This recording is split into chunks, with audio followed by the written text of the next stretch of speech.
যার অপার করুণায় 1407 শকে শ্রীধাম নবদ্বীপে আজ থেকে 538 বছর পূর্বে এই হরিবাসর তৈরি করলেন হরিমের পিতা কীর্তননাথ শ্রী গৌর। শচীসুত গৌর হরি পশ্চিমবঙ্গের মাটিতে বাঙালির ঘরে বাঙালি হয়ে স্বয়ং ভগবান নেমে এলেন আমাদের নিকটে। আজ আমরা পরম সৌভাগ্যবান যে সেই পবিত্র হরিবাসরে উপস্থিত হতে পেরেছি। সুন্দর শোভা, সরোবরের শোভা হচ্ছে পদ্ম, মায়েদের শোভা হচ্ছে সিথির সিঁদুর, হরিবাসরের শোভা হচ্ছে গৌর ভক্তবৃন্দের আগমন।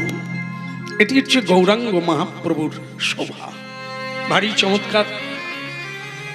অধুনা কলিযুগের বড় দুঃখের বিষয়, 3 ভাগ অধর্ম, 1 ভাগ ধর্ম। সেই যুগে জন্ম লাভ করে যদি হরিবাসরে কেউ আসতে পারে তাহলে পরম সৌভাগ্য বলতে হবে। বলিয়ে গৌরাঙ্গ মহাপ্রভু কি? খুব ভালো হয়েছে, তবে সেরকম ভালো হলো না। মানে শুনে মনে হলো জনা 5 বেশি নাই। এটাই থাকবে না, আরেকবার হবে। হ্যাঁ, নালে হাজিরা না দিলে মহাপ্রভু জানবেন কি করে কারা এসেছেন। গৌরাঙ্গ মহাপ্রভু কি? আগের চেয়ে একটু বাড়লো না? এখনো অনেকেই ফাঁকে আছে, এখনো যোগ দেয় না। প্রেমদাতা নিতাই চাঁদ কি? ক্রমশ বাড়ছে। গাইতে গাইতে গলা, বলতে বলতে বলা। হরিনাম কীর্তন করুন প্রতিদিন সকালবেলা, অভ্যাস হয়ে যাবে যে আপনি ঘুমের ঘরেও করবেন। আর সকাল থেকে ঝগড়া শুরু করুন, ওটাও ঘুমের ঘরে এসে যাবে। তাই জন্য যেটাই আমরা অভ্যাস করব জীবনে সেটাই আসবে। গাইতে গাইতে গলা, হরিনাম গান গান আপনারা প্রতিদিন গান, তো অভ্যাস হয়ে যাবে। আর বলতে বলতে বলা, বলা 2 রকমের আছে, একটা হচ্ছে সত্য, একটা মিথ্যা। মিথ্যা ভাষণে জীবন জর্জরিত হয়ে যায়, জীবন বন্ধনগ্রস্ত হয়ে যায়, মাথা নিচু হয়ে যায়। সত্য কথা বললে দেবতারাও কর্নিশ জানায়। পৃথিবীতে সত্য হচ্ছে সূর্যের মতো, মিথ্যা হচ্ছে অমাবস্যা, যা অন্ধকারময় জীবন হয়ে যায়। এই জন্য বলতে বলতে বলা, একটু করে সত্য বলা অভ্যাস করুন, আপনি সত্যবাদিতা হয়ে যাবেন, সত্য পরায়ণ হয়ে যাবেন। ভারতবর্ষে একটা লেখা খুব বিদিত, সেটা আবার টাকা পয়সায় লেখা আছে, সত্যমেব জয়তে। অনাদি থেকে এই পরিভাষা মানুষ জানে। সত্যই হলো মানুষ জীবনের একমাত্র উন্নতির পথ, খাড়া হয়ে দাঁড়াবার পথ। সত্যমেব জয়তে। এই জন্য বলতে বলতে বলা। জীবন যেহেতু অস্থায়ী, এই জীবন যেহেতু ক্ষণভঙ্গুর, নলিনী দলগত জলমতি তরলং তদ্ব জীবন মতিশয় চপলং। অস্থায়ী জীবন আজ আছে, কাল থাকবে কিনা গ্যারেন্টি নেই। এর জন্য মিথ্যা ভাষণের কোনো প্রয়োজন নেই। এই হলো হরিনামের শুরুয়াত। মহাপ্রভু এটাই পৃথিবীতে জানাতে এসেছেন জীবের কল্যাণের জন্য। কৃষ্ণ বর্ণং তৃষা কৃষ্ণং সঙ্গ পঙ্গ উপার্ষদম যজ্ঞৈ সংকীর্তন প্রায়র জয়ন্তী হি সুমেধসা। কলিকালের মানুষ কান খাড়া কর শুনল, ये गए तो हो जाएगी, ये एक बात मान लीजिए। क्या बात है? সংকীর্তন যোগ্যতারে যে করে আরাধন, সেই সে সুমেধা পায় শ্রী রাধা গোবিন্দ চরণ।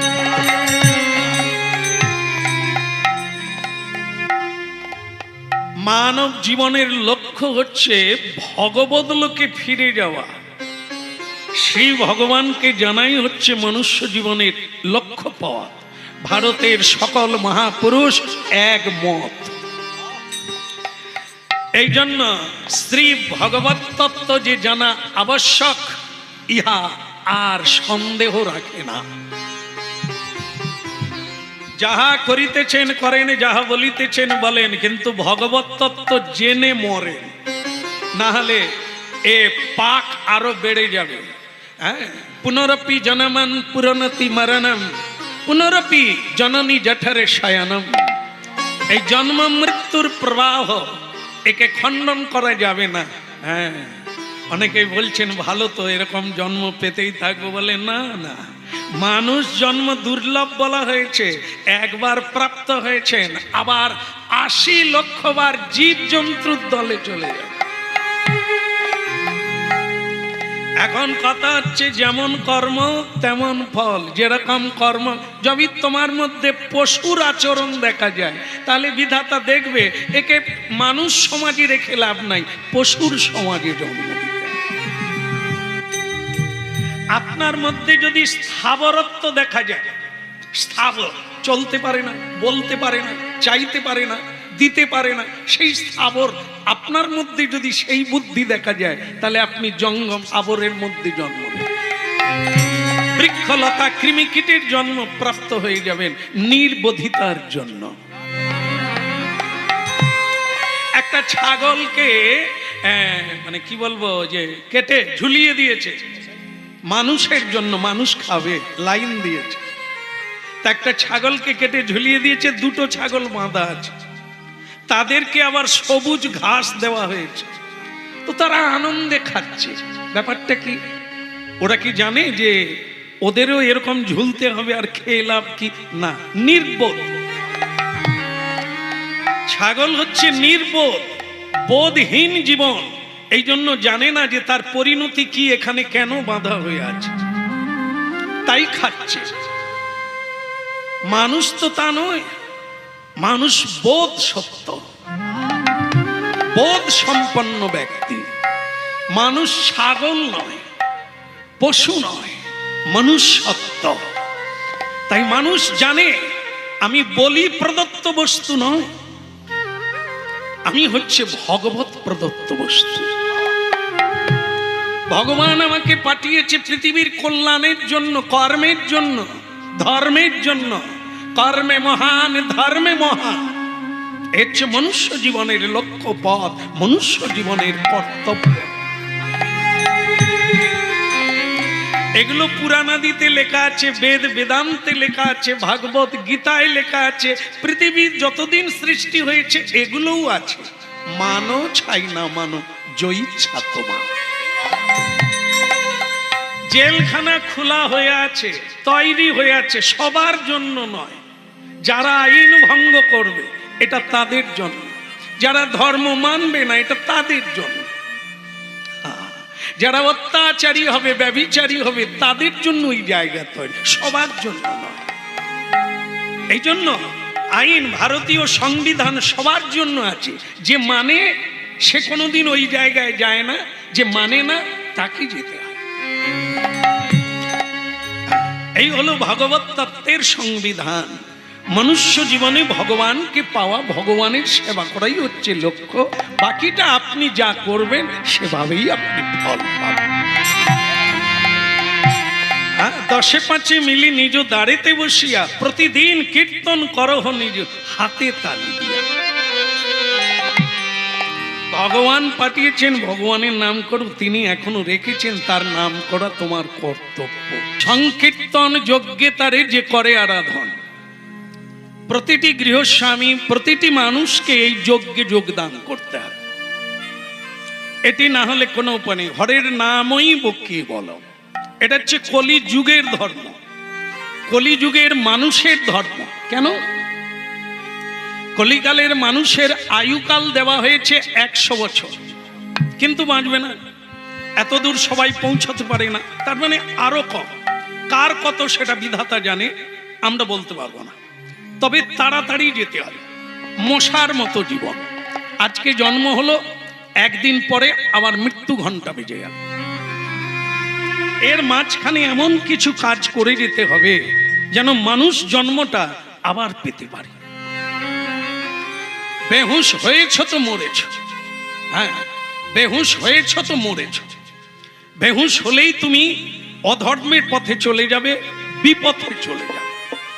তাই এই কলিযুগে এই নাম সংকীর্তন যজ্ঞ হচ্ছে মানুষের বিবর্তনের পথ। মনুষ্যত্ব থেকে দেবত্ব লাভ করবে, দেবত্ব থেকে ভগবত্ব লাভ করবে, ইহাই হয়েছে এই ধর্ম। কর্মের কোনো বিকল্প নাই, যে যা করছেন করবেন, শুধু তার সঙ্গে যোগ করতে বলেছেন মহাপ্রভু।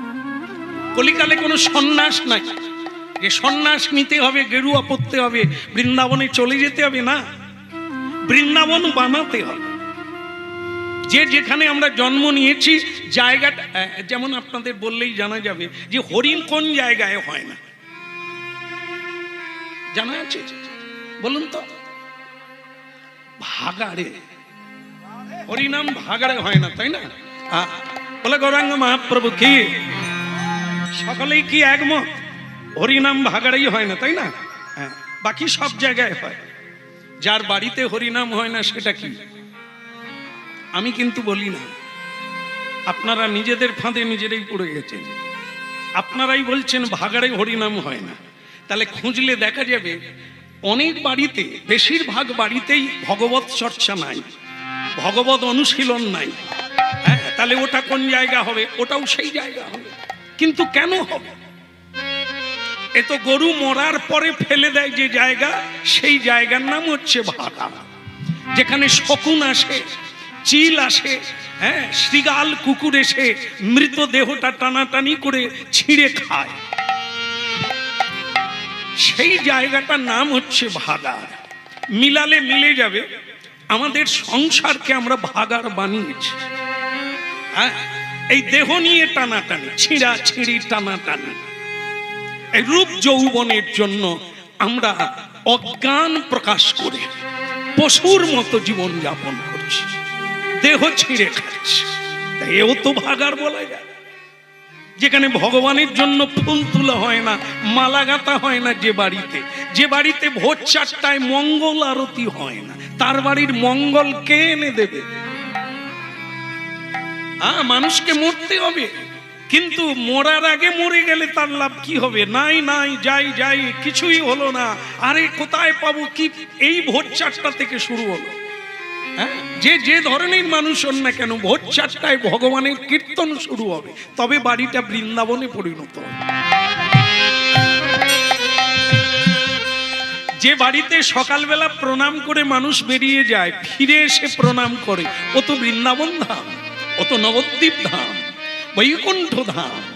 আর যেখানে প্রণাম নেই, নাম নেই, শ্রদ্ধা নেই, ভক্তি নেই, কেবল মারপিট আছে, দ্বন্দ্ব আছে, কলহ আছে, ও তো নরক গুলজার। ভাগ্য কেউ তৈরি করে না, ভাগ্য নিজেকে তৈরি করতে হবে, নিজের ভাগ্য। হাত সে রেখা, করম সে খন্ডা। হাতের রেখা আমরা জ্যোতিষীকে দেখাই, দেখেন তো আমার ভাগ্যটা কেন এরকম চলছে। জ্যোতিষী বলে 5 লাখ টাকা লাগবে, আংটি পরতে হবে। আপনি জমি বিক্রি করে আংটি পরেন, কিন্তু ভাগ্য বদলাতে পারেন। ভাগ্য বদলাতে হবে কিসের দ্বারা? কর্মের দ্বারা। এই জন্য কলিকালে মহাপ্রভু হাতে তালি দিয়ে কৃষ্ণ নাম করার একটা পদ্ধতি দিয়েছেন, যে আপনি 1 মাস করে দেখুন, আপনার রেখা চেঞ্জ হয়ে যাবে, পরিবর্তন হয়ে যাবে, ভাগ্য বদলে যাবে। কারণ মানুষ তো যখন মনুষ্যত্ব হারিয়ে ফেলেছে, তখন দিক বিদিক শূন্য হয়ে যায়। একে ফেরানোর জন্য কলিকালের ধর্ম মহাপ্রভু এনেছেন হরির নামই ভক্তি। বিষয় বিষম বিষ সতত খাইনু, বিষম বিষ সতত খাইনু, বিষয় বিষম বিষ সতত খাইনু, ওই না বিষয় বিষম সদত খাইল গৌর কীর্তন রসে মগন না হই, গৌর কীর্তন রসে মগন না হই, ওই না গৌর কীর্তন রসে মগন না হইল। কেন বা ছয়ে প্রাণ কি সুখ লাগিয়া, ওই কেন মায়া ছয়ে প্রাণ কি সুখ লাগিয়া, বা ছয়ে প্রাণ কি সুখ লাগিয়া, কেন মায়া ছয়ে প্রাণ কি সুখ লাগিয়া, নরোত্তম দাসে কেনে না গেল মরিয়া, নরোত্তম দাসে কেনে না গেল মরিয়া, নরোত্তম দাসে কেনে না গেল মরিয়া। আমার বাঁচার চেয়ে মরণ ভালো, আমার বাঁচার চেয়ে মরণ ভালো, এ বাঁচাতে লাভ কি বলো, বাঁচার চেয়ে মরণ ভালো, আমার এই অবতারে জন্মি পেয়ে আমার বাঁচার চেয়ে মরণ ভালো, হায় হায় কেন এলাম কেন গেলাম, বাঁচার চেয়ে মরণ ভালো, গুরুচরণ আশ্রয় হলো না, বাঁচার চেয়ে মরণ ভালো, বিষয় রসে মেতে রইলাম আমি তাই গৌর হরি বলে, বাঁচার চেয়ে মরণ ভালো, বাঁচার চেয়ে মরণ ভালো।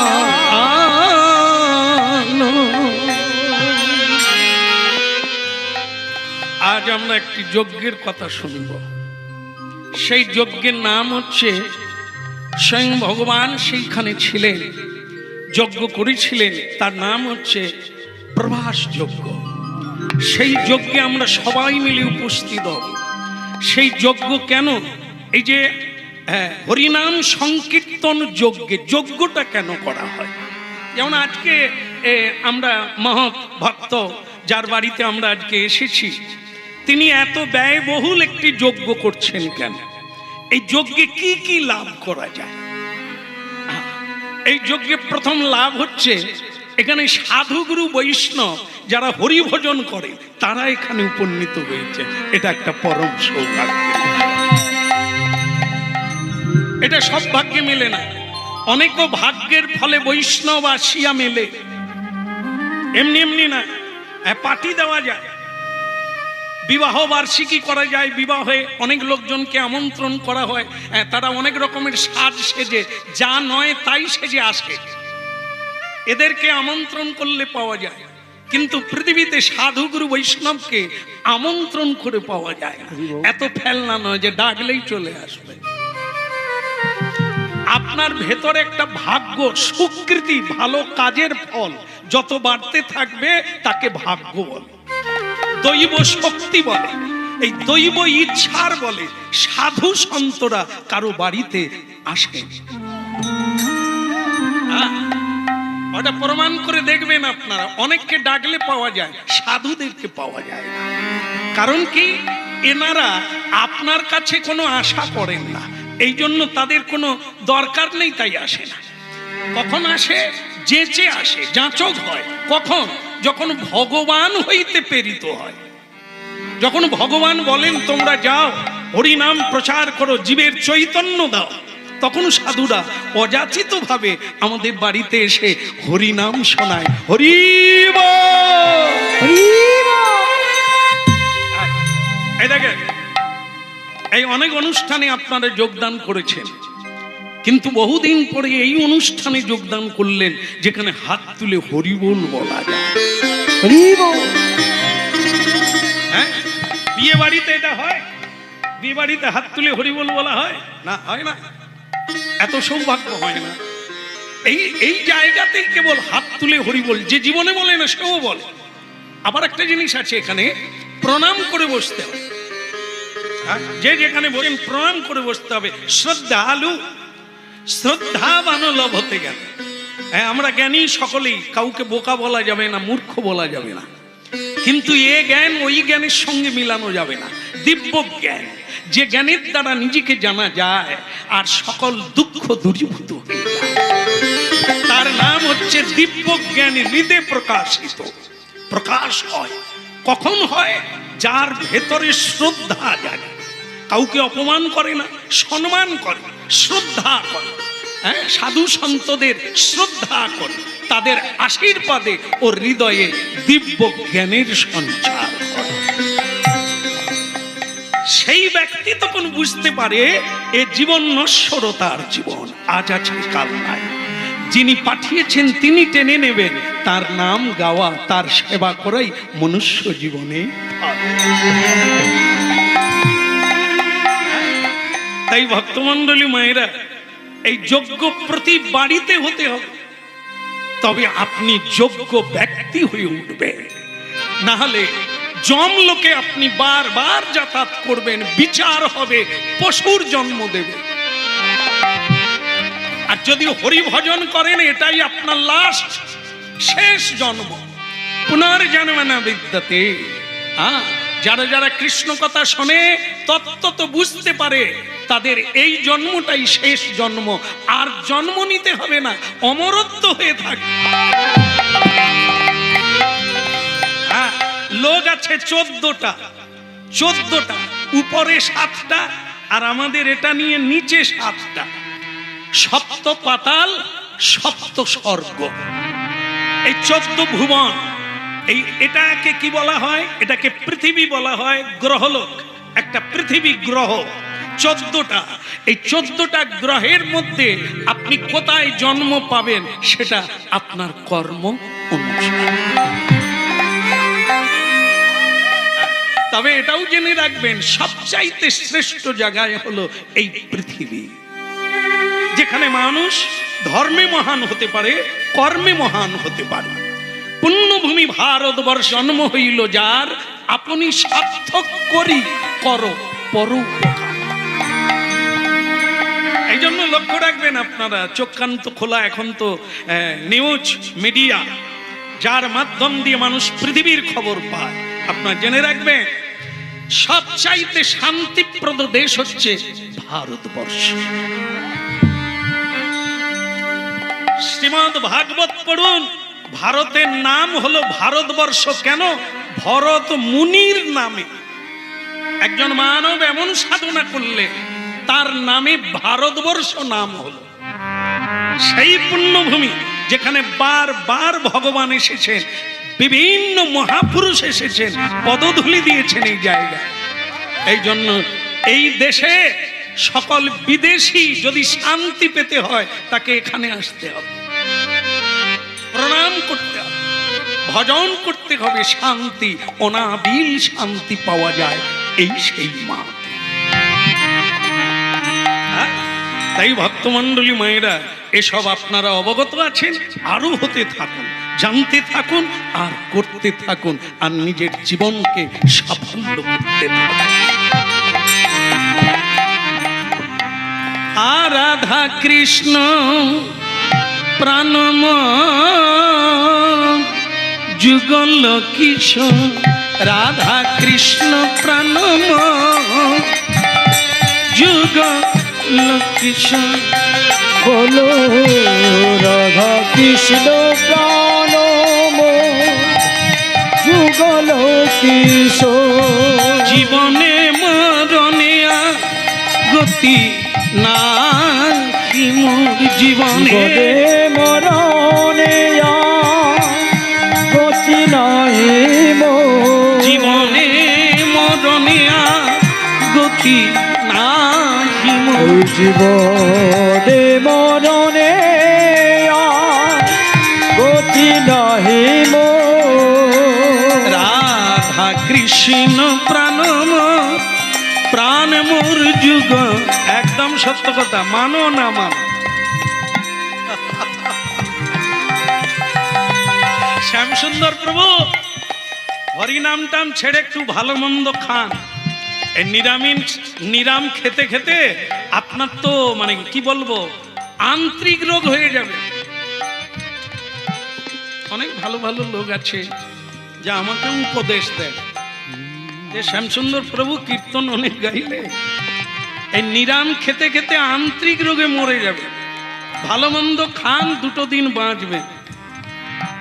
আমি তখন বলি, হ্যাঁ রে, আমার মতো লোক খুব কম আছে রে নিরাম খায়, তোদের মতো লোকই তো বেশি। হাসপাতাল একটু ঘুরে আয় তো, কারা শুয়ে আছে। যারা প্রসাদ পায় তারা কজন শুয়ে আছে, আর যারা ভালো মন্দ খেয়ে বাঁচবে বলে মনে করে তারা কজন শুয়ে আছে। হ্যাঁ?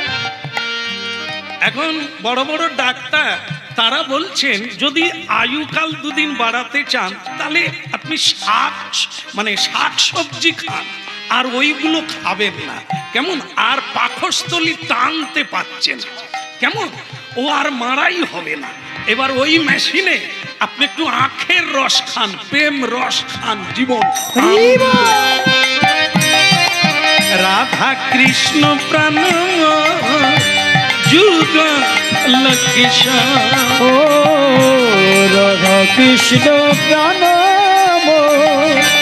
যুগল কিশোর। সে হরিনাম শোনে না, আমাদেরকে দেখলে গালাগালি করে। এই এদের মতো কীর্তনিয়া বাবাজিরাই দেশটাকে ছাড়খাড় করে দিল। আমি কিছু বলি না, তোমার ভাবনা ঠিকই আছে, মিলে যাবে একদিন। হ্যাঁ, এখন কিছুদিন বাদে এমন দারু পিল, দারু বোধহয় বুঝেন না আপনারা, এখানে কেউ খায় না, এখানেও খায়। বাবা রে, সব জায়গায় কম বেশি বোধহয় এখানে কম লোক খায়, তো সেটা ভালো কথা, আমি ভালো জায়গায় আসছি। বলো রাধা মাধব কি, দারু খেয়ে খেয়ে মরে গেল, লোকটা মরে গেল। এবার ডাক পড়লো শ্যামসুন্দরের, খোল কদ্দাল নিয়ে তাকে শ্মশানে নিয়ে যেতে হয়। আরে শ্যামসুন্দর প্রভু বাড়িতে আছেন? হ্যাঁ আছি। তা বলে প্রভু ওই কালীপদ মারা গেছে। হ্যাঁ না, ছেলেটা নেশা খেয়ে খেয়ে না অকালে মরে গেল। এই মোটে 35 বছর বয়স, ছেলেটা মরে গেল। মরে গেছে, কি করতে হবে? ও তোমাকে একটু খোল কত্তাল নিয়ে শ্মশানে যেতে হবে। না আমি যাবো না। এখানে যাবে না কেন? বলে আমি রাস্তায় বেরোলেই ও তো গালাগালি করতো, ভগবানের নাম শোনেও না, গাইতেও দেয় না, ও গায়, তো ওর তো লাগবে না খোল কত্তাল, ওকে এমনি বরং একটা ঝম্প পাটি ডেকে নেন,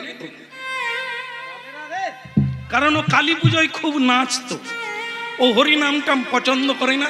ঝম্প পাটি এলে খাওয়া দাওয়া বন্ধ করে দিয়ে নাচে, তো ওকে বরং একটা ঝম্প পাটি এনে শ্মশানে নিয়ে যান। তারা চলে গেল, বলে শ্যামসুন্দর প্রভু ঝম্প পাটি ডাকতে বলছে। তো তখন যারা মোড়া পুড়াবে তারা বলে ঝম্প পাটি যদি আনিস তোরা যা, আমরা যাব না।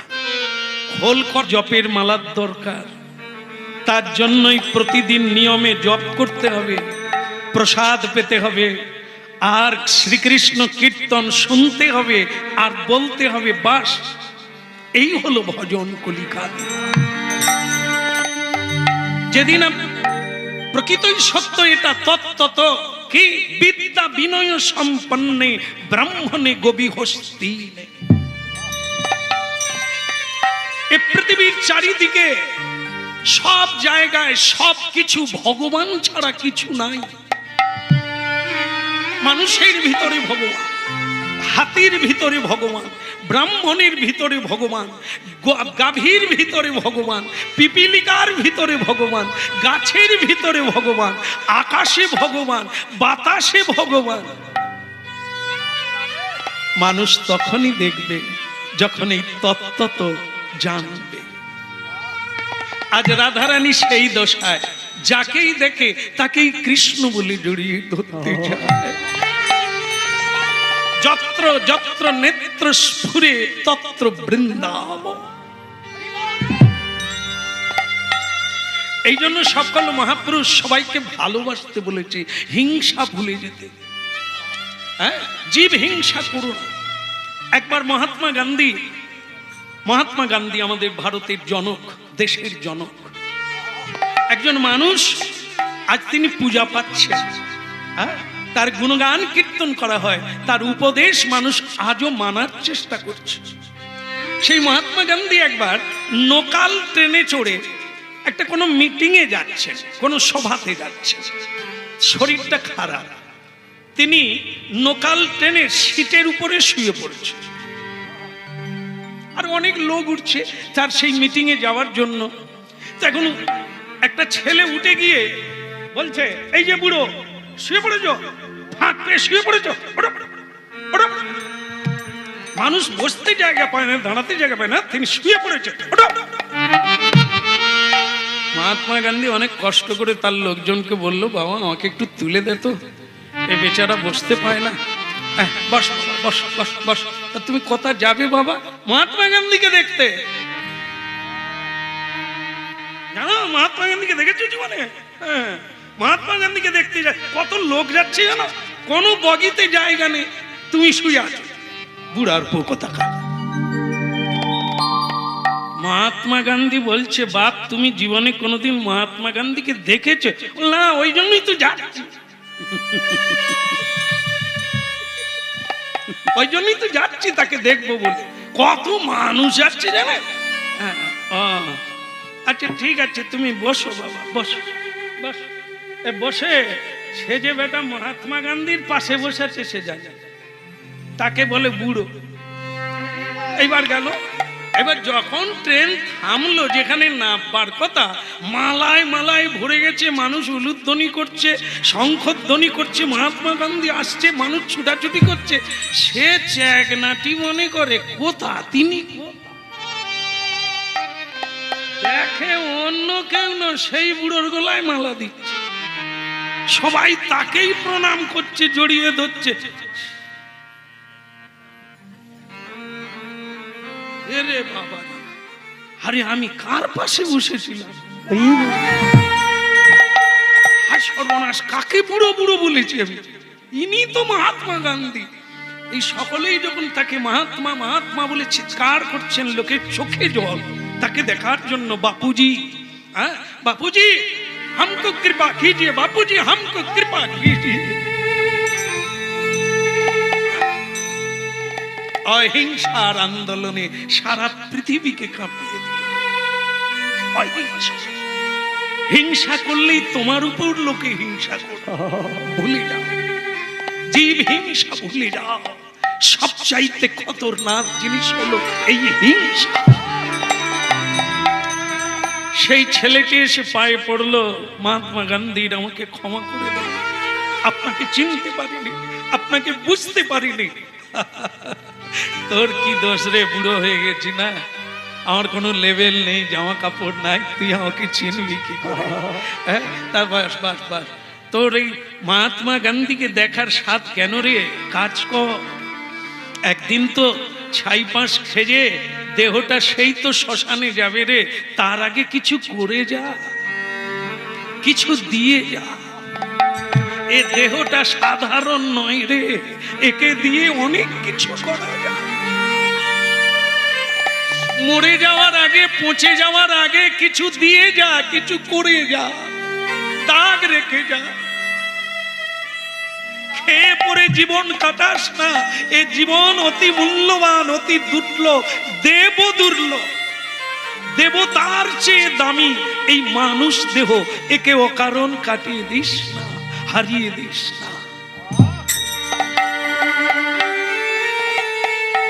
ভক্তমন্ডলী মায়েরা, হরিনাম শুনছি আমরা, রাধারানী কাঁদছে, হে দেবর্ষী নারদ, আমার ভুল হয়ে গেছে, আমি বুঝতে পারি না, আপনাকে আমি গোবিন্দ মনে করেছি, তাই আপনাকে আমি ধরতে গিয়েছিলাম। রাধে, আপনার এই দশা দেখে আমার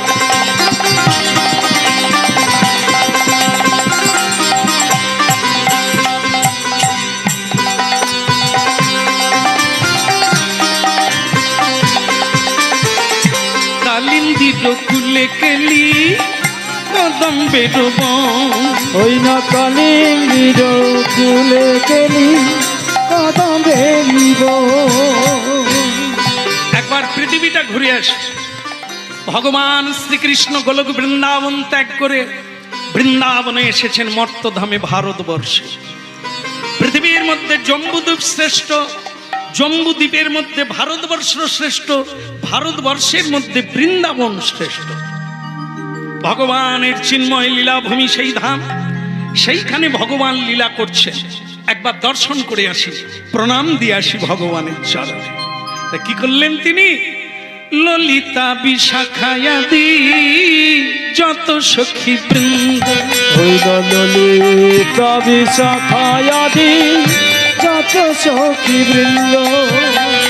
ললিতা বিশাখায়াদি যত সখী বৃন্দ আজ্ঞায় করিব সেবা চরণার বিন্দ।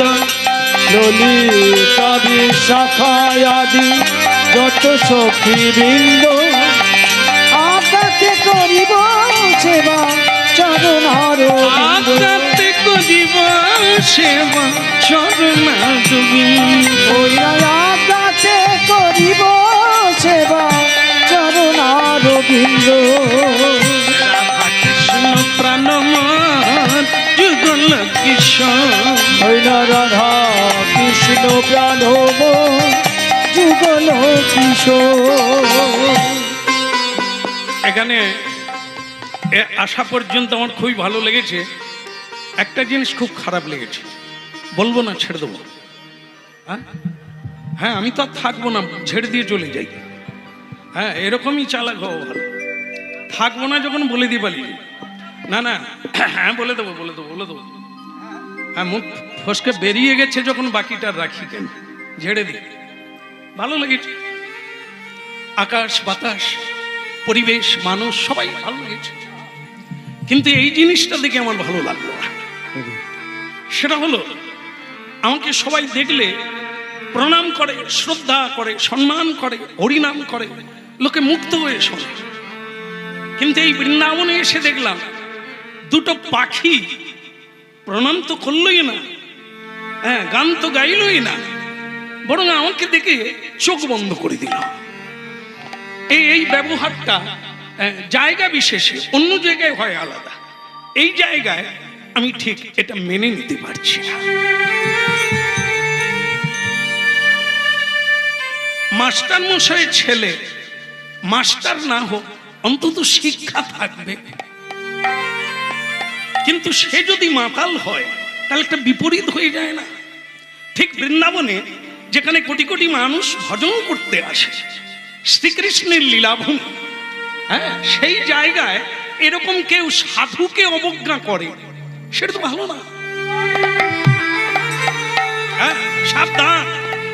হ্যাঁ, ফের কহি করো অবধান, আবার জানাচ্ছি সাবধান। দেখে চলো, সাপের লেজে পা দিয়েছ তো মরেছ। সাপের লেখা বাঘের দেখা, এটা মনে রাখতে হবে। তাই এই সাপ যেমন খল জাতি, আঘাত পেলেই আঘাত করবে, ঠিক তেমনি এই পৃথিবীতে সাধু সন্ত এক গুরুত্বপূর্ণ বিষয়, যাদের দ্বারা সূর্য উঠে। সাধু আছে তাই নিয়মে সূর্য উঠছে, একই নিয়ম। এখনো ঋতুরাজ বসন্ত, এখনো শারদ ঋতু, বর্ষা ঋতু, শীত ঋতু, গ্রীষ্ম ঋতু এখনো বিরাজমান। এগুলো ধর্মের জন্য। ধর্ম সবাই মানে না, ধার্মিকরা ধর্মকে ধরে রেখেছে। একটা দেশের মধ্যে একজন যদি সাধু থাকে, তাকে তার জন্য পৃথিবী ভূমিকম্প হয়নি। ভগবান কৃষ্ণ বলে দিয়েছেন, অনন্ত দেব পৃথিবীকে তখনই নাড়াবে, ভূমিকম্প করবে, যতক্ষণ সাধু থাকবে নাড়াবে না। কারণ সাধু আমার প্রাণ, আমি সাধুর প্রাণ। ধর্ম আছে তাই পৃথিবী আছে, এ জলের উপরে ভেসে আছে, একে মাথায় করে রেখেছে কে? অনন্ত নাগ, বাসুকি নাগ। এই পৃথিবীটাকে একটা সর্ষে দানার মতো ধরে রেখেছে এ ধর্মের উপরে। হ্যাঁ, অনন্তদেব হরিনাম কীর্তন করছেন, ভগবানের ধ্যান করছেন, বন্দনা করছেন, স্তুতি করছেন, আর তার মাথার উপরে আমরা আছি। ভাবুন, আমরা যদি অত্যাচার করি, ব্যভিচার করি, অন্যায় করি, তাহলে তার পাপের ভারটা কে নেবে? হ্যাঁ, পাপ ভূমি সে ভারী। হ্যাঁ, কথাগুলো ধ্যান দেবেন। পাপ ভূমি সে ভারী। পাপ এত ভারী যে এই পৃথিবীর চাইতে সে ভারী। এই যখন পাপের অংশটা বেড়ে যায়, তখন পৃথিবীতে ভূমিকম্প হয়। কেন না? পৃথিবী আর ধরে রাখতে পারছে।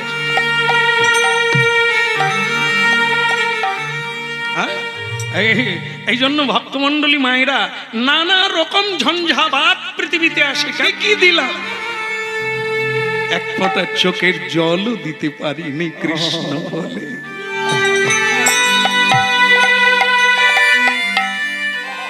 গাঁথি জামালতির মালা দেব দোহার গলে।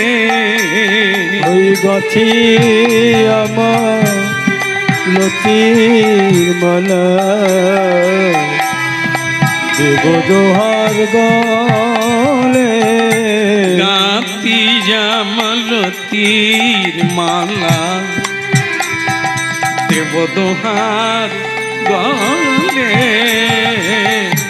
গাছি আমার লতির মালা আমি দেব দোহার গলে।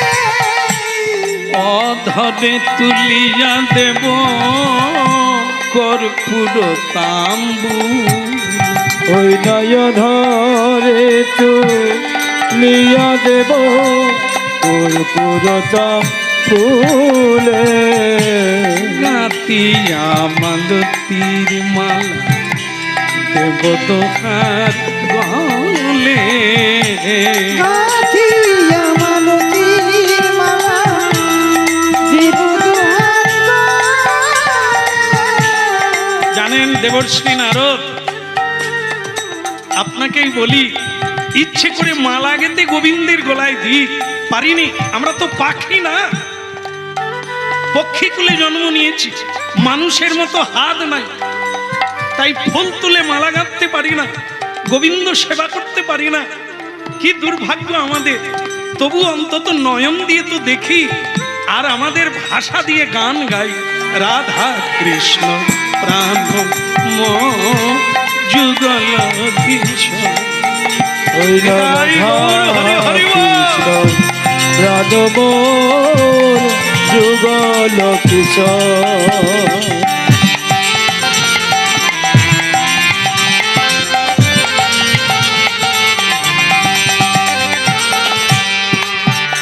হ্যাঁ, আমরা সেই মানুষ, গালাগালি করতে পারি, ঝগড়া করতে পারি, মিথ্যে কথা বলতে পারি, কিন্তু সত্য কথা হরিনাম বলতে পারি না। পাখি দুটো কেঁদে কেঁদে বলছে, আমাদের বাঁচার চেয়ে মরা ভালো।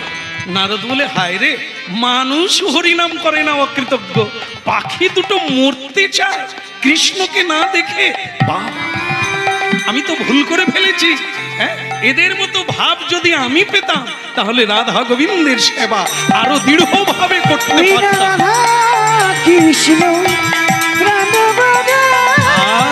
যুগল কিশোর জীবনে মদনে গতি না হিম। জীবনে মরণে আর গতি নাহি ওই রাধা কৃষ্ণ প্রাণ যুগল কিশোর। রাধা কৃষ্ণ নারদ বললেন, কপত কপতি, আমাকে ভুল বুঝো না, আমি বুঝতে পারি না তোমাদের, তাই বলেছিলাম।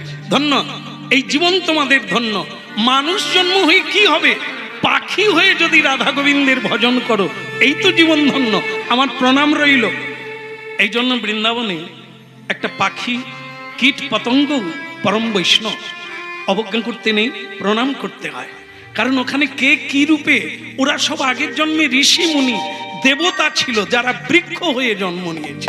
তারা চেয়েছে মানুষ হবার যোগ্যতা নাই, কিন্তু আমরা বৃক্ষ হয়ে ফুল ফুটবো, আর সেই ফুল রাস্তায় পড়বে, আর রাস্তায় পড়লে রাধা কৃষ্ণ তার উপর দিয়ে যাবে আমাদের রাজ্য।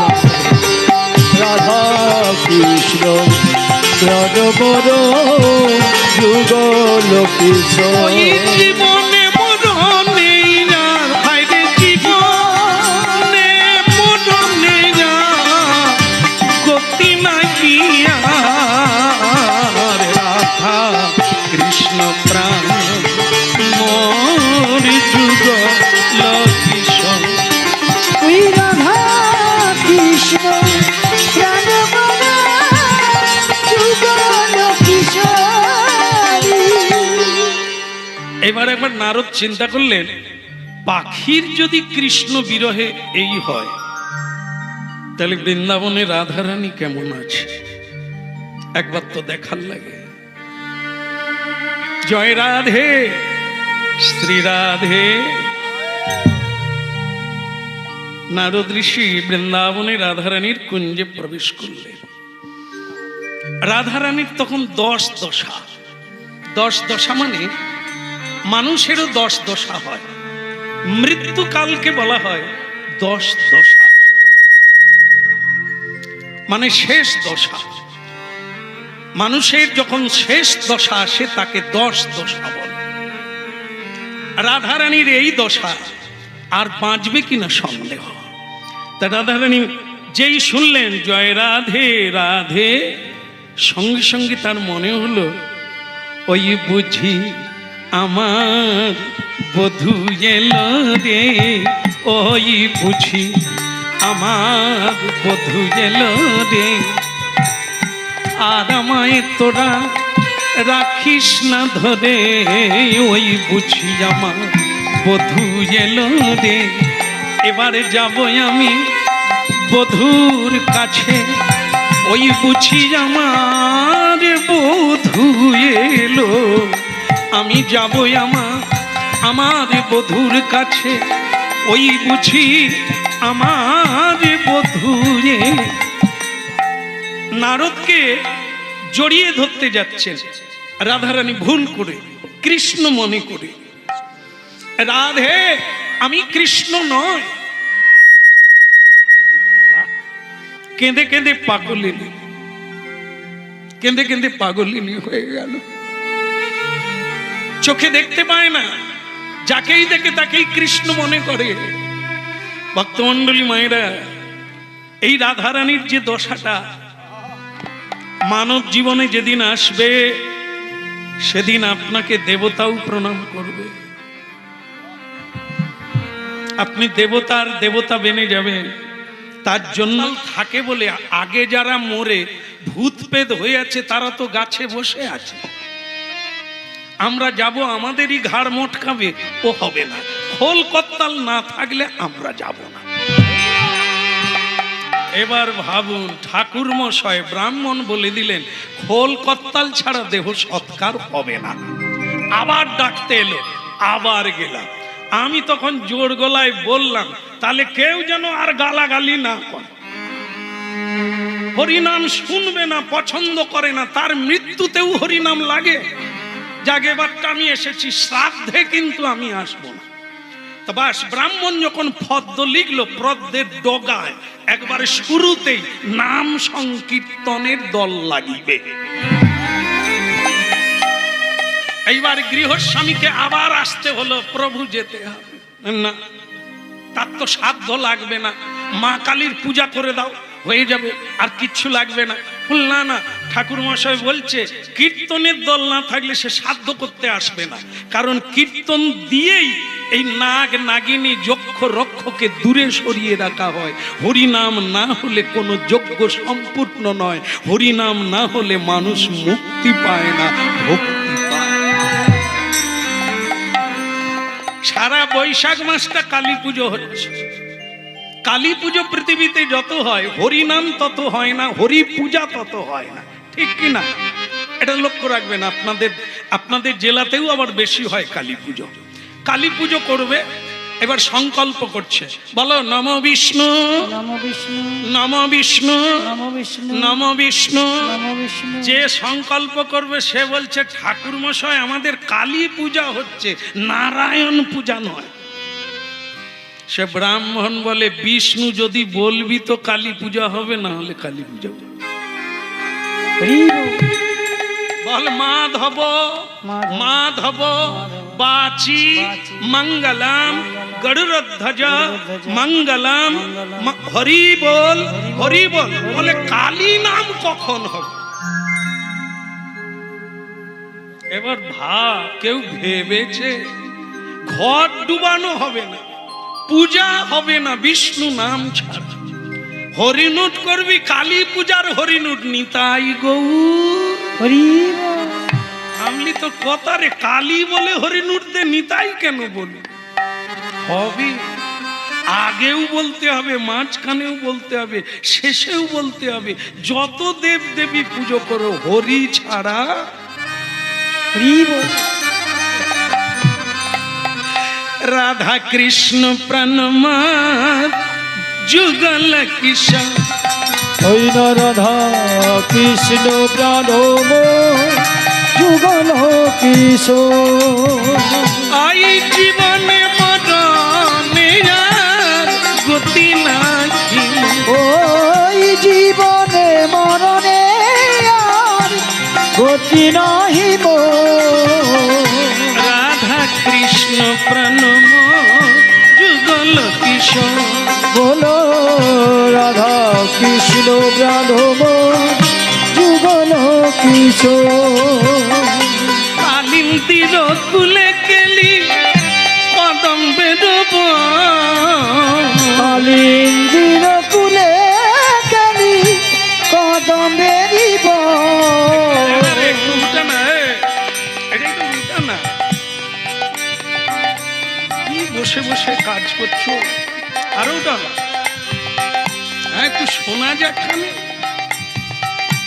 কালিন্দির কুলে কেলি কদম বেরোব। ওই না কালিন্দির কুলে কালি কদম বেরিব। রতন সিংহাসনে বসাবো দুইজন। ওই না রতন সিংহাসনে বসাবো দুইজন। আচ্ছা আচ্ছা আচ্ছা, কে বলুন তো?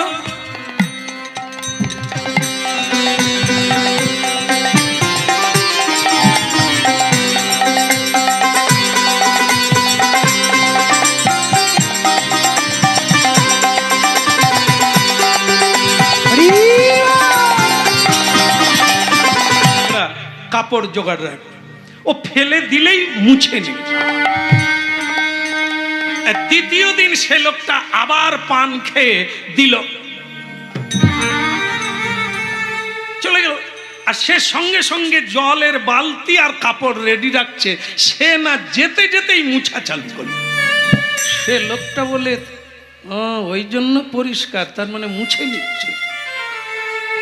3 দিনের দিনে আবার যখন পানের পিচ ফেলতে যাবে, দেখে সে বালতি নিয়ে দাঁড়িয়ে আছে। সে মুছার জন্য বালতি নিয়ে দাঁড়িয়ে আছে, এ ফেলবে করেছে আর কি।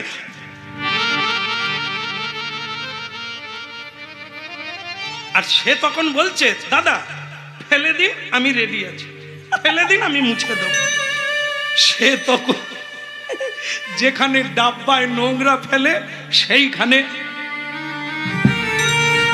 ফেলে দিয়ে বলল, ভাই তোমার গুরুকে? কেন বলুন তো?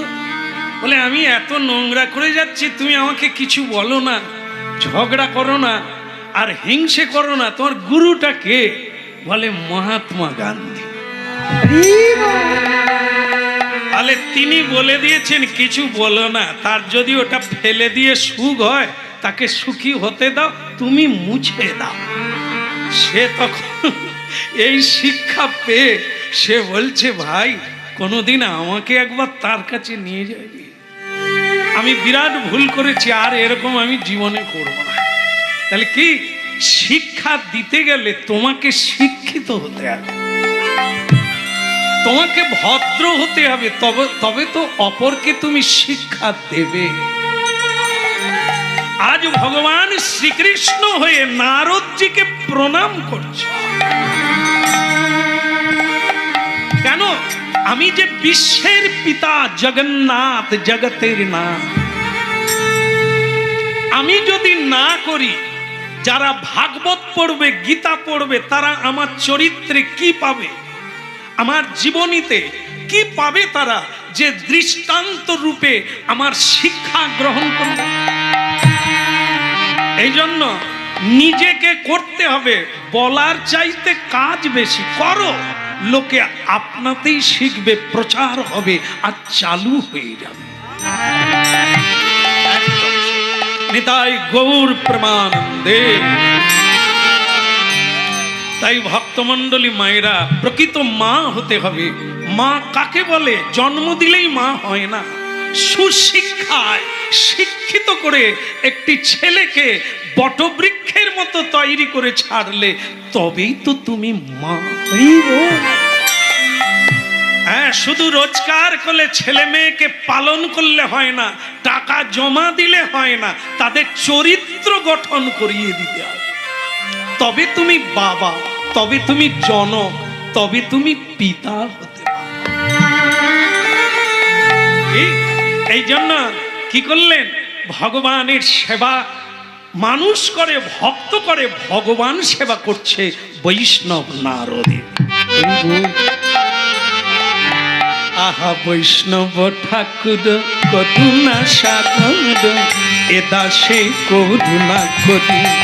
ওই না বৈষ্ণব ঠাকুর করুণা সাগর, এ দাসে করুণা করি। কি বা বৈষ্ণব ঠাকুর করুণা সাগর, এ দাসে করুণা করি। কি বা বৈষ্ণব ঠাকুর করুণা সাগর, এ দাসে করুণা করি। ওই না দিয়া পদ ছায়া শুধু হে,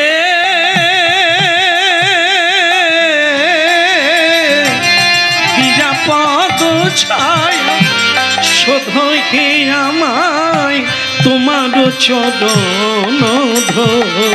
দিয়া পদ ছায়া শোধয়ে আমারে, ওই না তোমার চরণ ধরি, তোমার চরণ ধরি। কি বা ছয়বে গো তুমি, ছয় দোষ সন্ধি, ছয় গুণ দেখো দাসে। ওই না ছয়বে গো তুমি, ছয় দোষ সন্ধি, ছয় গুণ দেহ দাসে। আবার ছয় অন্তরে অত্যন্ত দুঃখ এবং বেদনার উৎপত্তি হইয়াছে। আমি কথা দিলাম, আপনার কৃষ্ণকে আমি যেখানে পাবো, প্রভুকে আমি যেখানেই দেখবো, আপনার কাছে আমি টেনে আনবো। পারবেন? পারবেন? একবার মরার আগে আমাকে একবার এনে দেখাবেন ওই রূপ মনোহর, ওই চাঁদ বদন, ওই নবকান্তি নিরোদ, ওই শ্যাম সুন্দরকে একবার দেখে যদি মরতে পারি, আর জনমে কৃষ্ণ ভক্ত হয়ে জন্ম।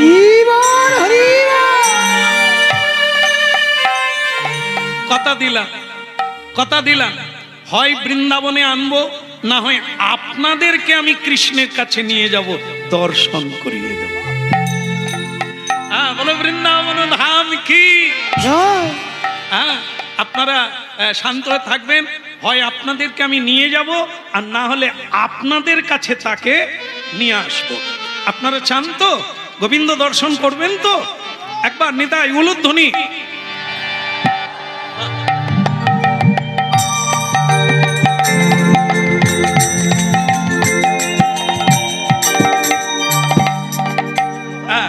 তো বলে রাধা মাধব কি। আচ্ছা, আমার একটা মনে খটকা লাগছে, রাধা রানী পাখির সঙ্গে দেখা হলো, সখাদের সঙ্গে দেখা হলো, সবাই কাঁদছে, গাভীও কাঁদছে কৃষ্ণ বিহনে, কিন্তু আমি একবার মা যশোদাকে দেখতে চাই। সেখানে গেলে আরো আপনারা অভিভূত হয়ে যাবেন, বিস্ময় প্রকাশ করবেন। মা যশোদা আজকে সম্পূর্ণ পাগলিনীর ন্যায় কেঁদে কেঁদে অন্ধ হয়ে গেছে, চোখে আর দেখতে পান না। 100 বছর একটা কাপড় পরে আছে, কাপড় ধোয় না, স্নানও করে না, বাড়িতে ঝাড়ু দেয় না। কেন? কৃষ্ণ নাই। কি হবে ঝাড়ু দিয়ে? কৃষ্ণ নাই, কি হবে ভালো কাপড় জামা পরে? কে দেখবে? কার জন্য পরব? দেখুন জীবন কি, কৃষ্ণ কি। তাই সেই যশোদা মা কাঁদছেন। এমন বেলা দেবশ্রী নারদ হরিনাম গাইতে গাইতে উপনীত হলো। আহা নারতি ঋষি বাজায় বিনা রাধিকার মনে নামে। তুই না নারদে ঋষি বাজাই বিনা রাধিকার মন নামে। আমার নারতি ঋষি বাজায় বিনা রাধিকার মনে নামে। আমার নারদ ঋষি বাজাই বিনা রাধিকার মন নামে। হরি নামি অমন উঠল মেতে, হরি নামি অমন উঠল মেতে, ভক্ত গীত স্বামী। এ নামে অমনে উঠল মেতে,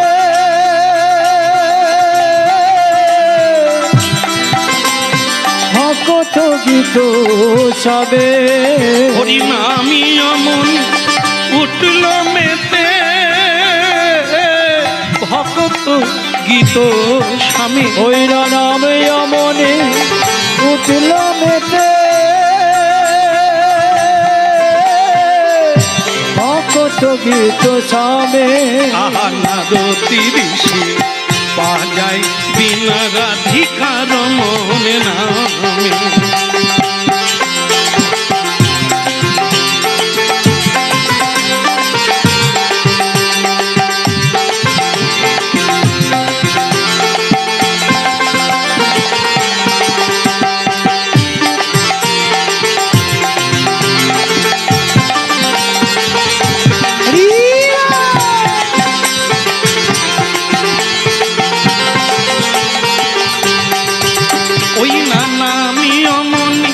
উঠল মেতে, ভক্ত গীত স্বামী।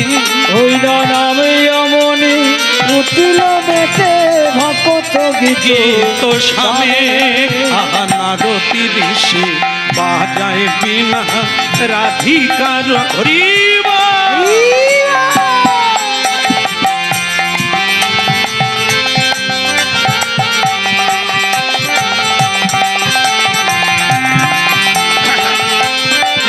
গৌর প্রেমানন্দে হরি হরিব।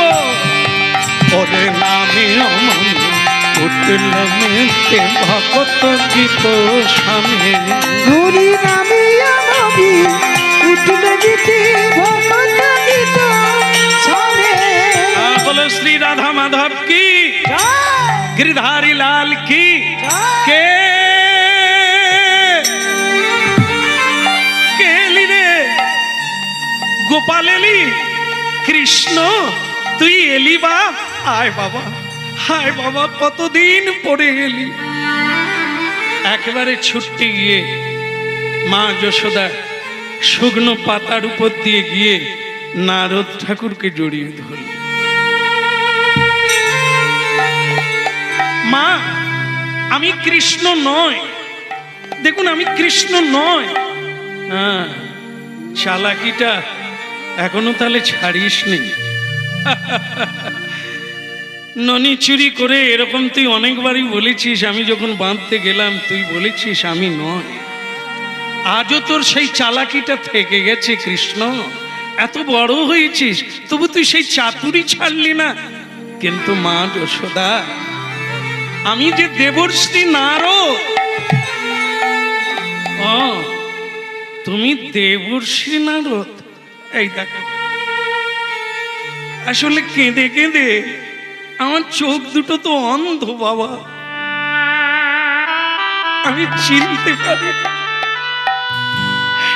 আমি তোমায় তো দেখতে পাইনি, তাই আমি বুঝতে পারি।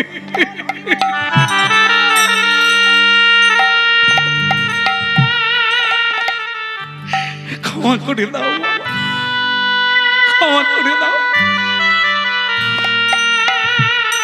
মা, চোখের জল মুছুন মা। আমি আপনার চরণ স্পর্শ করে বললাম, আমি এনে দেব আপনার হারিয়ে যাওয়া গোপাল কৃষ্ণকে, আমি এখানে আনি। যে ছেলে মাকে কাঁদায় সে কেমন ছেলে, আমি এটা বুঝিয়ে দেব। পারবি বাবা? আপনার আশীর্বাদে আমি হয় আনবো, আর না হয় আপনাকে আমি কৃষ্ণের কাছে নিয়ে যাব। ভক্তমণ্ডলী মায়েরা, দেবশ্রী নারদ চলে গেলেন যেখানে ভগবান শ্রীকৃষ্ণ বিরাজমান, ভারতের পশ্চিম দিকে, যে প্রদেশের নাম হলো। ভগবান বলে, অনন্তদেব বলছে, তাহলে আমি পাপ সহ্য করব কি করে, মাথায় ধরে রাখবো কি করে? তো ভগবান বললেন, দেখো এখনো খোল বাজে, এখনো ঘন্টা বাজে, পঞ্চ আরতি দিয়ে বিশ্ব পিতা ভগবানের আরতি করে গো। মানুষ এখনো সত্য কথা বলে, হ্যাঁ, ধর্ম আচরণ করে। মায়েরা আছে এখনো গলায় আঁচল দিয়ে তুলসী তলায় যায়, গৃহের মঙ্গল কামনা করে। ফেলে দিও না, পৃথিবী ছেড়ে দিও না, ডুবিয়ে দিও না, ধরে রাখো। বল তাহলে কি করব, এত পাপ? মাঝে মাঝে একটু নাড়িয়ে রাখবে, ছেড়ে দিও না, একটু ঝাঁকিয়ে রাখবে। এই জন্য মাঝে মাঝে আয়লা, লায়লা, হুদহুদ, ফণি এদেরকে দিয়ে একটু নাড়িয়ে দেয়, যারা জীবনে হরি বল হরি বল, রাম রাম রাম। ওরে পুটির মা, শাঁখ বাজানা রে। ওই যখন ঝাঁকাবে না, তখন হরি হরি করতে পথ পাবে না। কালী মন্দিরে যাবে, দক্ষিণেশ্বরে যাবে, একটু পুজো দিয়ে আসবে। হ্যাঁ, ভয়। এই যে করোনা হয়ে গেল, এই করোনাতে লাখো মানুষ হরিনাম শুনছে। কেন বলে, যদি করোনা না হতো শ্যামসুন্দর প্রভু আপনার হরিনাম জানতে পারতাম না। ওই ঘরে বসে কি করব, মোবাইল, আমি মোবাইলে সিনেমা দেখুন, হরিনাম কেন? বলে ভয়ে, মরে যাওয়ার ভয়ে হরিনাম শুনছি, যদি কেটে যায়। তাহলে বোঝো, এরকম ঝাঁকুনি না দিলে কি তুমি হরি বল বলতে? এই ধাক্কা দিয়ে দিয়ে মানুষ ভুলে যায়। দেখুন, এই হাত ধুয়ে খাবেন, ঘন ঘন হাত ধোবেন, ঘরে ঢুকলে পা ধোবেন।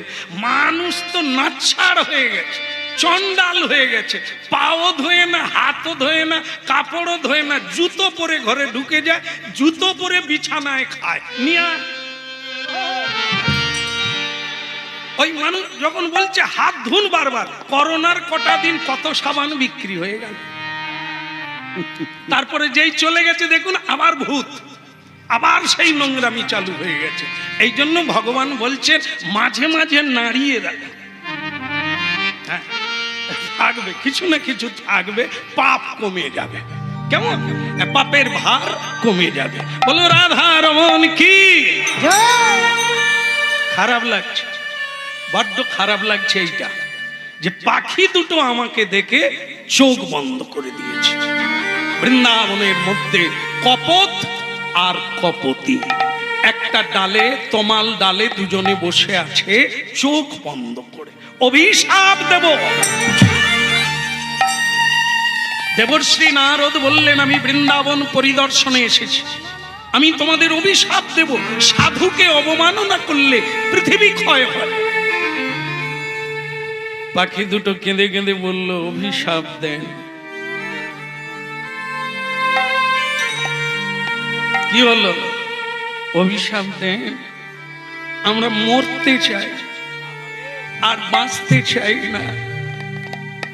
কি বলছো তোমরা? মরবে কেন? আমাকে দেখে চোখ বন্ধ করলে কেন? না, আপনাকে দেখে না, আপনি ভুল দেখেছেন। আমরা আজকে 100 বছর, 100 বর্ষ চোখ বন্ধ করে আছি, খুলি না, চোখ খুলে কিছু দেখি না।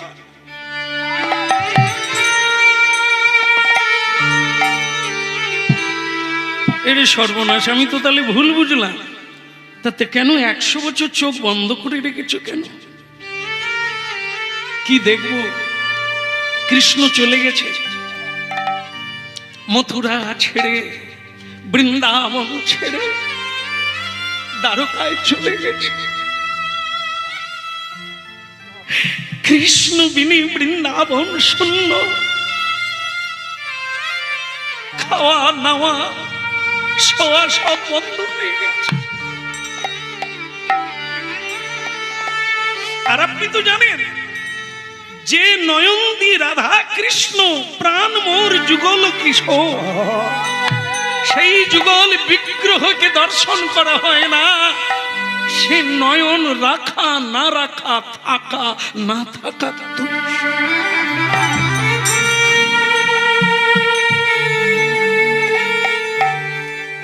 অভিশাপ দেন ঋষি, মরে গেলেই শান্তি, মরে গেলেই শান্তি চাই না, এ নয়ন রাখতে চাই না, মরতে চাই। ভাবুন ভাবুন, হরিনাম শুনুন, মানবেন কিনা ওটা আপনাদের ব্যাপার, নেবেন কিনা ওটাও আপনাদের ব্যাপার, কিন্তু শুনুন, একটা পাখি যদি বলে আমার বাঁচার চেয়ে মরা ভালো, মানুষ কি বলবে? মানুষ কি বলবে? মানুষ কৃষ্ণ নাম না করলে মরে যায়, বুঝতে পারে না। এই যে গানটা গাইছে না, রাধা কৃষ্ণ প্রাণম, একদম পাক্কা ধ্রুব সত্য। রাধা কৃষ্ণ প্রাণ প্রত্যেকের, মানা না মানা দুইজনের। তিনি আছেন তাই আমি আছি, তিনি যদি না থাকে আমার দেহ তো শ্মশানে যাবে। তারই নাম আত্মা, তারই নাম প্রাণ, তারই নাম গোবিন্দ। কি অকৃতজ্ঞ আমরা! হ্যাঁ, যিনি আছেন বলে আমি আছি, আজ পর্যন্ত তাকে চিনলাম, অনেককে জানলাম, অনেক কিছুই জানলাম, জীবনে যা পরিশ্রম করলাম সব দিলাম অন্যকে, যারা আমার জীবনে কোনো কাজে আসবে না তাদেরকে দিলাম, যার দ্বারা আমি বেঁচে আছি। কিন্তু দুর্ভাগ্যজনক, একে চিনতে গেলে আপনাকে হরিনামের তলায় আসতে হবে, একে জানতে হবে।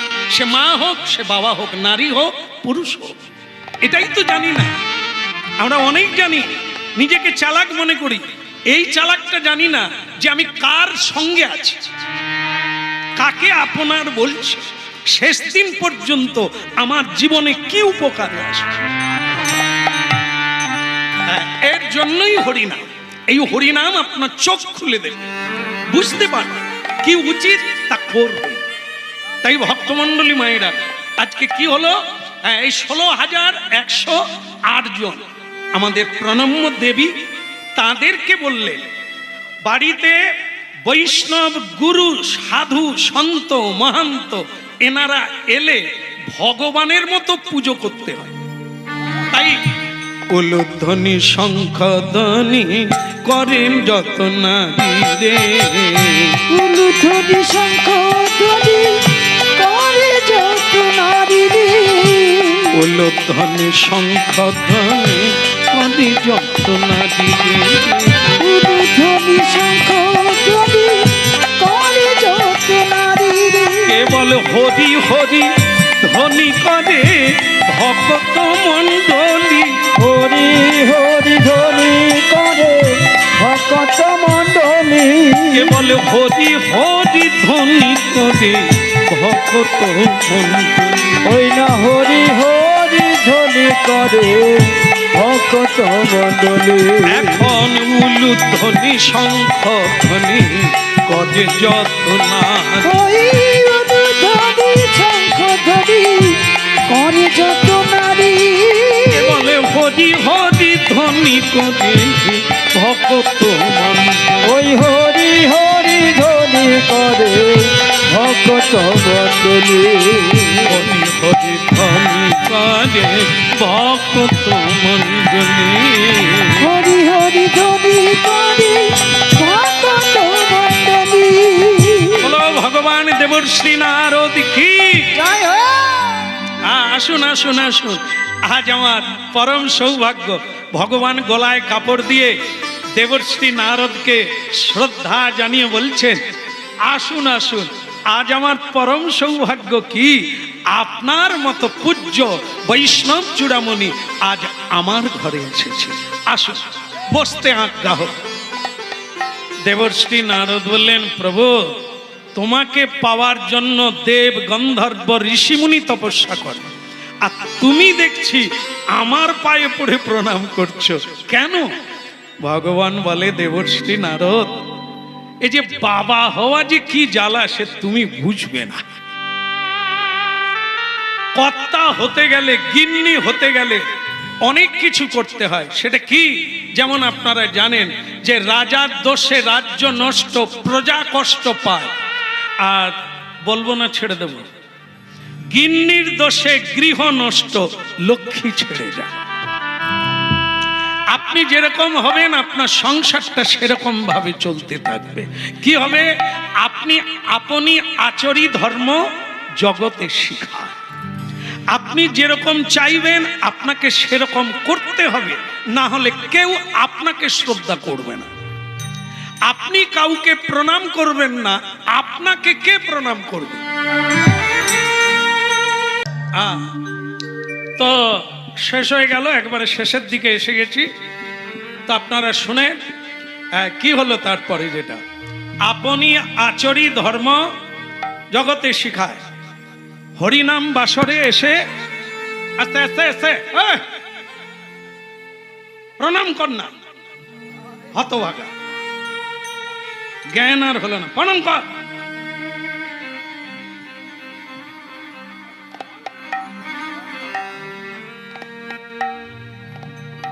গলা ধরে গেল, তবে গিয়ে একটু মাথা নুয়া। দেখ মানে বৈষ্ণব ঠাকুর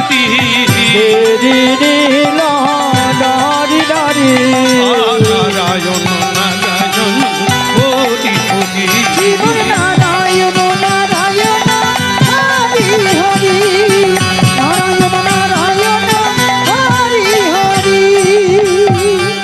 ভালো লাগলো। এখন ভগবান শ্রীকৃষ্ণ দেখলেন দেবর্ষি নারদের মতো পরম বৈষ্ণব বাড়িতে এসেছে। বাড়িতে বৈষ্ণব সাধুগুরু এলে কি করতে হয়? কই গো, এই যে মেয়েরা একটু উলুধ্বনি করতে পারো না? দেবর্ষি নারদ এসেছে, একটু উলুধ্বনি করো।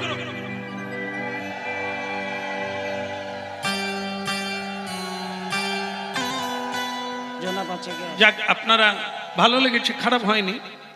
তবে একটা ভুল বোঝা হয়েছে। আমি কিভাবে বললাম যে মেয়েরা একটু উলুধ্বনি করো, আমি একটা বাচ্চা ছেলে, আমার মায়েদের কি বলতে পারি, মেয়েরা তোমরা উলুধ্বনি করো?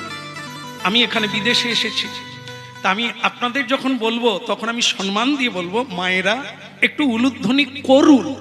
কিন্তু এখানে শব্দ আসলো, ও মেয়েরা একটু উলুধ্বনি করো, কে বলতে পারে? আমি বলি না। তা কে বলছেন? ভগবান কৃষ্ণ। কাদেরকে বলছে না? তার পত্নীদেরকে বলছে। পত্নী কতজন? 16,108 জন। কত? 16,000। আপনার কটা? 8টা। একটা সামলানো দায়, লাগাম ধরে রাখতে পারিনি, ছিঁড়ি লিয়ে পালিয়ে যায়। কতবার পঞ্চায়েতি বিচার বসেছে, তবুও ধরে রাখতে পারিনি ঘোড়া। কেমন লাগাম টাইনা লইয়া চলিয়া যায় কি? আর আমরা সামলাবো 16,108 জন। কোনো গোলমাল নাই, কোনো মারপিট নাই, কোনো ঝগড়া নাই, শুধু প্রেম আর প্রেম। এ তো বিবাহিতা 16,108 জন। কোটি কোটি অর্বুদ অর্বুদ তাকে পতি রূপে পাওয়ার জন্য আজও সাধনা করে। এমনকি পুরুষেরা পর্যন্ত সাধনা করছেন পরের বারে মেয়ে হয়ে যেন কৃষ্ণকে পতি রূপে পায়। আজও চলছে। কেন? আসল পতি তো তিনি, প্রেমিক তো তিনি, গুরু তো তিনি, রক্ষা তো তিনি করে। আর আমাদের স্বামী এনার সব আশা, মুখে বলে একরকম, কাজে করে একরকম। যেমন বাজার থেকে ঘরে আসছে, কই গো ঝুম্পার মা, একটু হাওয়া করো না। এখন দেখবেন, জানো ঝুম্পার মা এতে কি বলবো জানেন, এই জীবনে আমি অনেকগুলো জায়গা ঘুরলুম, কিন্তু তোমার মতো এমন মেয়ে আমি দেখি, এত সুন্দর তুমি। সেই মেয়ে তখন বলে, তবু তো আজকে আমি সুরমা আঁকিনি। তাতেই এত প্রশংসা। সে ছুটতে গিয়ে পাখা জল ফেলে দিয়ে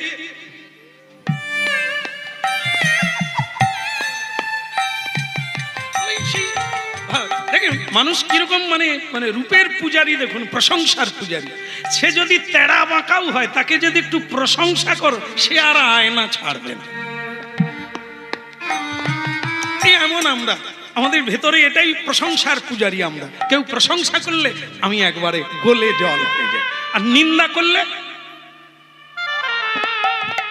ভক্তমন্ডলী মায়েরা, এখন দেখবেন এই কলিযুগে অনেকটা অভিনয়।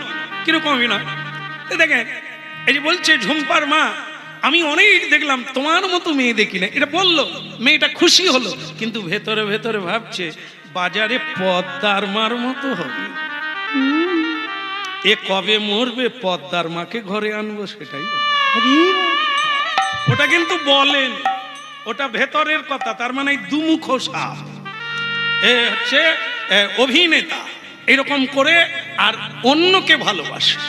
ভক্তমন্ডলী মায়েরা, এই এদের সঙ্গে আমরা সংসার করছি। ঠিক তেমনি মায়েদের মধ্যেও অনেকে আছে প্রেম নাই, একই বিছানায় 20 বছর 25 বছর কাটিয়ে দিল, কিন্তু প্রেম অন্যজন। কোলে শুয়াছে একজনের আর চিন্তা করছে অন্যজনের। ভগবান করুন আপনাদের জীবনে যেন এমন না হয়। গুজরাট প্রদেশ, ভারতবর্ষের পশ্চিমে গুজরাট প্রদেশ, সেই গুজরাটের মধ্যে দ্বারকা ধাম আজও আছে। এই দ্বারকায় ভগবান শ্রীকৃষ্ণ তখন সংসার লীলা করছেন।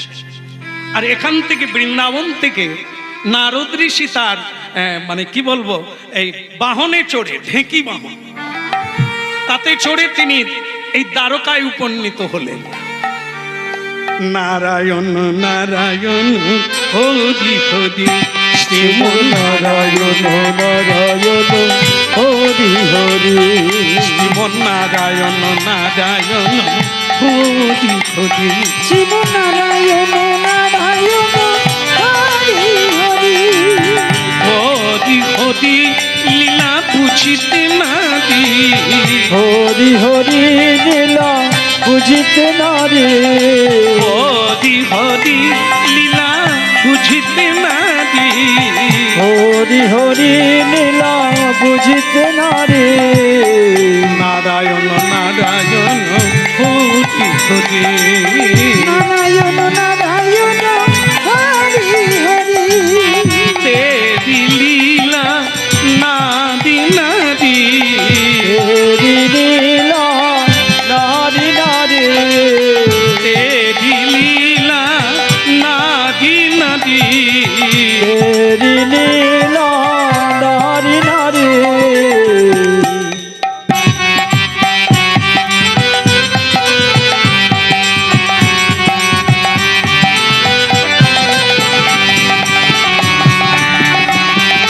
হরি বল।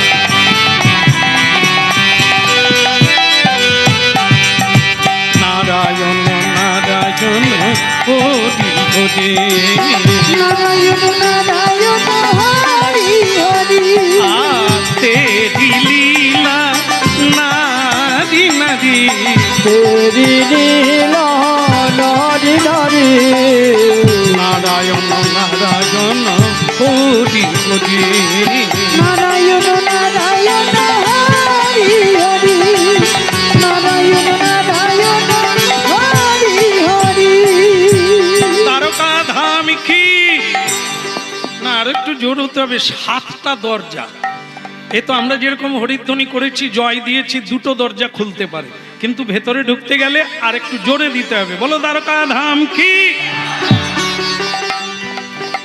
খুলে গেছে, তবে 7টা খুলেন, 3টে খুলেছে। তাহলে 3টে খুললো, আর 4টা দিতে তো দম বেরিয়ে যাবে। বলে দিলেও বেরোবে না। কেন যাবে না? আমাদের শক্তি নেই যে 7টা দরজা খুলে বা ভেদ করে অভ্যন্তরে যেতে পারি। তাহলে কি করতে পারি? আমরা চেষ্টা করে 3টে দরজা এগোতে পারি, বাকি 4টে দরজা টপকে ওটা হবে ভগবানের কৃপা। আমাদেরটা হবে সাধনা, তার হবে কৃপা। মানুষ একটু যেমন দেখেন না, যেখানে যেখানে নৌকা ডুবি হয়, এই যে হলদি নদী, নৌকা ডুবি হলে দেখতে যাবে, নৌকা ডুবি যখন হয় যারা ডুবে যায় তারা কিভাবে মানুষের সাহায্য চায়। এখানে এদিকে আমি ডুবে যাচ্ছি, কি করতে হবে? এই যে দেখুন, হাত দেখাতে হবে যে আমি ডুবে যাচ্ছি। অপর নৌকা নিয়ে উদ্ধারকারীরা আসবে, যে হাত দেখাবে তাকে দেখে তার কাছে যাবে। যে বলে বয়ে গেছে সে হাত তুলবে না। মহাপ্রভু হাত তুলে হরিবোল বলতে বলেছে কেন? ভব সমুদ্রে ডুবে যাওয়া জীব একবার হাত তুলে হরিবোল বলো, বাকিটা মহাপ্রভু তুলে নেন।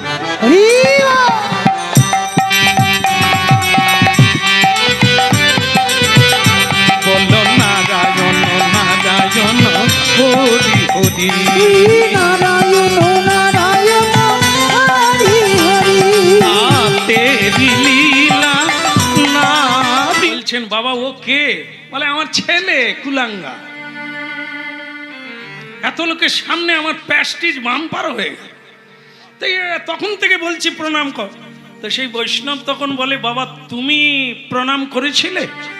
বলে আসলে কি জানেন, আজকাল ওই যে স্যুটগুলো কাটায় না, স্যুট এই যে প্যান্ট, তা সেগুলো এমন টাইট করে কাটায়, প্রণাম করতে গেলে ফাটাস করে চলে যায়। এখন আবার এমন সব প্যান বেরিয়েছে, ও যদি নুয়ে পড়ে আর দেখতে হবে। আমার আর বলার লাগবে না, আপনাদের বোধহয় অভিজ্ঞতা আছে।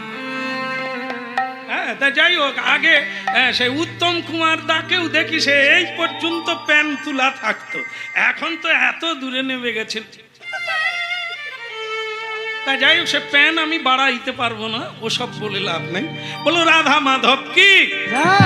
বলে তুমি প্রণাম করেছো কি? বলে আসলে সুট ভাঁজ হবে না, এই জন্য আমি আর করি। তো বৈষ্ণব তখন বলছে বাপ কা বেটা, বাপের সুট ভাঁজ হয়নি, তার ঘাড় ভাঁজ হবে। বাবা যদি প্রণাম করত তাহলে একে আর ঘাড়ে ধাক্কা মারতে হতো না, ও জানতো যে এখানে প্রণাম করতে হয়। আসলে এক বৌমা শ্বশুরকে বলছেন, বলবো নাকি? বলি। তা এক বৌমা শ্বশুরকে বলছে বাবা আপনার নাতির পেটে কৃমি হচ্ছে, কৃমি, আপনি একটু চিনি কম খেতে বলুন তো, একটু মিষ্টি কম খেতে বলুন। আমার কথা শোনে না, আপনি বলুন। দাদু বলে বৌমা বলবো। বলবো করে মানে কি বলবো, 6 মাস কেটে গেছে। 6 মাসের পরে একদিন দাদু ডেকে বলছেন তপন, আগে দাদু তুমি একটু চিনি কম খাবে তো, মিষ্টি, তোমার পেটে কৃমি হচ্ছে। বলে আচ্ছা দাদু আমি কম খাবো। বৌমা বলে বাবা এই 6 মাস পরে বলছেন কেন?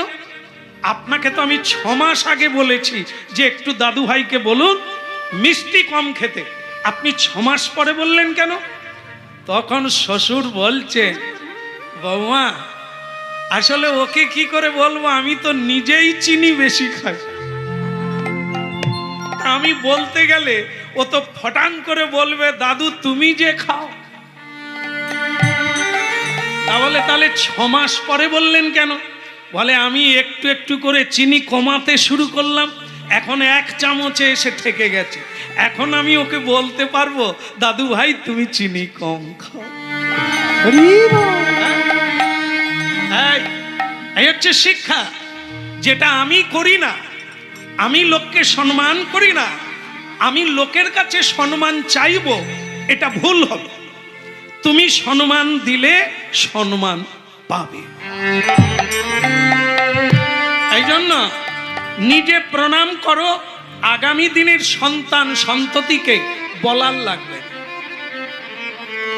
একটা মেয়েকে ছেলেকে বলি হ্যারে 5 পড়িস, তোরা এখনই স্কুলের ব্যাগ নিয়ে আম গাছের তলায়, এরা তোরা কি করবি রে, তোদের মা বাবা জানে? সে ছেলে মেয়ে কি বললো জানেন? আমার মুখ কালি হয়ে গেল। সে বলে, মেয়েটা বলে আমার মাও তো প্রেম করে বিয়ে করেছে। ছেলেটা বলে আমার বাবা তো তার বাবাকে ছেড়ে দিয়ে বউ নিয়ে পালিয়ে গেছে। তা আমি তুই যে বলে আমাকে বাবা মা কিছু বলতে পারে না, তো তারাও করেছে। বুঝতে পেরেছেন রাস্তা কে দেখাচ্ছে? একটা 12 বছরের ছেলে কলকাতা 14 নম্বর বেহালা 14 নম্বরে নামলো, বোধহয় কাশীধাম গিয়েছিল। নেবেই বলছে, বাবা একটু কাগজ আর একটা পেন দিন তো। বাবা বললেন, খোকা কি হবে? বলে আমি বাসের নম্বরটা লিখে রাখবো। কেন লিখবি?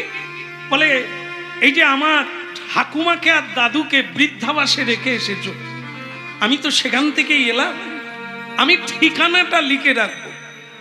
কেন লিখে রাখবি কেন? তোমরা যখন বুড়ো হবে, তোমাদের যখন বয়স হবে, আমাকে তো তোমাদেরকে রেখে আসতে হবে। রাস্তা কে দেখালো? এনজয়। বাবা মাকে সেবা করা যাবে না টাকা রোজগারের জন্য, ঘরে থাকে না, বৌমাও থাকে না, ছেলেও থাকে না। বাবা মাকে বৃদ্ধাবাসে রেখে আসে জীবনটাকে উপভোগ করার জন্য। বৃদ্ধদেরকে দূরে সরিয়ে দেয়। ওরে পাগল রে, তোমার কি হবে? বৃদ্ধ তো তুমিও হবে। সেদিন তুমি কোথায় যাবে? তোমাকে কোথায় রেখে আসবে? তাই ভক্তমণ্ডলী মায়েরা, আজকের সমাজ যদি খারাপ হয় আমাদের জন্য, আমরাই দায়ী। আগামী দিনে ছেলে মেয়েরা এখানে কি পাবে? আমরা কি দিয়ে যাচ্ছি, আমরা কি করে যাচ্ছি, যে আমাদেরকে দেখিয়ে বলবে ওই দেখ কেমন মহাপুরুষ ছিল, কেমন গরীয়সী নারী ছিল, বলতে পারবে? এই জন্য ভগবানের কথা শুনুন। যদি নিজেকে পরিবর্তন করো তো হতে পারে সমাজের পরিবর্তন, সংসারের পরিবর্তন, না হলে কেউ কোনো কিছুতে পারা যাবে না। একটাই জিনিস শুধু হওয়া যায়, কাউকে পরিবর্তন করা যাবে না, শুধু নিজেকে পরিবর্তন করা যায়। এটাই অপশন আছে, এছাড়া কোনো রাস্তা নাই।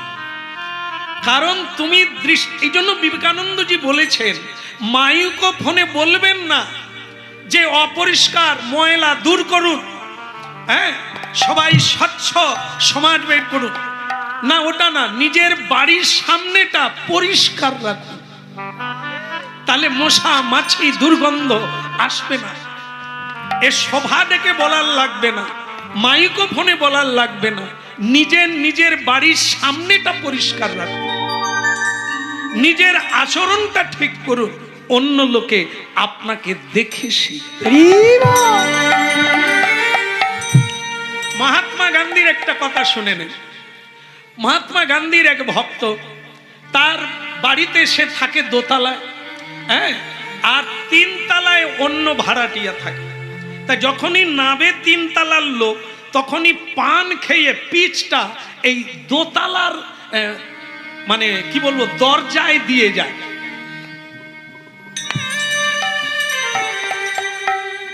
পানের পিচ ফেলে দিয়ে চলে গেল। সে ভদ্রলোক বেরিয়ে বলছে, লোকটা কিরকম পান খাবে, পিচ ফেলে দেবে আমার দরজায়, আমি কত সুন্দর রং করেছি, এটা পরিষ্কার থাকবে না? বাপুজিকে গিয়ে জানান, মহাত্মা গান্ধীকে। আপনি তো খালি বলেন হিংসা করবেন না, হিংসা করবেন না, এতে কি বলুন তো, এই লোকটাকে আমি কি করব? তো বাপুজি উপদেশ দিলেন, একটা কাজ কর বাবা, ও যখন ফেলে যাবে ওকে না বলিস না, তুই সঙ্গে সঙ্গে বালতি আর একটা